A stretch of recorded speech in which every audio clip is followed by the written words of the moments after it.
In the center of a fast-paced, noisy metropolis, there was a university lecture hall that always remained a sanctuary of calm. It was run by Professor Sterling, an educator revered not just for his intellect, but for his uncanny knack for turning tangled philosophical concepts into crystal-clear truths. His students didn't just attend his classes to pass exams. They went to understand how to live better. One afternoon, looking to address the visible anxiety on his students' faces, Professor Sterling began the session differently. He didn't write on the chalkboard. Instead, he simply lifted a clear drinking glass filled halfway with water. He held out steadily for everyone to see and asked, "If you had to guess, what is the absolute weight of this glass?" Voices popped up from across the room. "Maybe 8 ounces, one suggested. "I'd say about 300 grams, shouted another. "Half a pound, give or take," ventured a third. Professor Sterling smiled warmly. "Those are excellent estimates. But here's the secret. The absolute weight doesn't actually matter. It's irrelevant." The students exchanged confused glances. If the weight didn't matter, what was the point? "The weight depends entirely on how long I hold on to it," Sterling explained. "If I hold it up like this for 60 seconds, what happens?" "Nothing," the class replied in unison. "It's easy." "Correct. Now, what if I keep my arm extended like this for an hour?" One student raised their hand. "Your arm would start to ache. Your muscles would get tired." "Precisely," Sterling nodded. "Now, let's push it further. Imagine I refuse to lower my arm for 24 hours straight. What then?" A student in the front row answered immediately.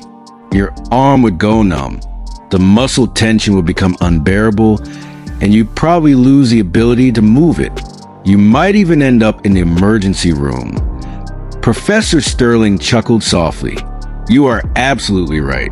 But during all that time, from the first minute to the 24th hour, did the amount of water in the glass change?" "No," the student answered. "The glass remained exactly the same." "Then what caused the pain?" Sterling asked. The room fell silent as the logic sank in. Finally, Sterling asked a crucial question. "So, what is the only way to stop the pain?" "Put the glass down," a student yelled from the back. "Exactly," Sterling said, setting the glass on his desk with a definitive clink. He leaned forward, his expression earnest. "Your worries, your stresses, and your anxieties function exactly like this glass of water. Think about a problem for a moment, and it's manageable, just a blip on the radar. But if you obsess over it for hours, it begins to hurt. If you carry that burden with you all day, from the moment you wake up until you fall asleep, it will paralyze you. It will drain your spirit until you are incapable of doing anything else." The student sat in stillness, the metaphor hitting home. Many realized they've been carrying glasses for weeks, wondering why they felt so exhausted. "Remember this," Professor Sterling concluded. "The weight of the problem is fixed.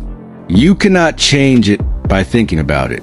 But the pain you feel is optional. It comes from refusing to let go. So, as you leave here today, remember to put the glass down."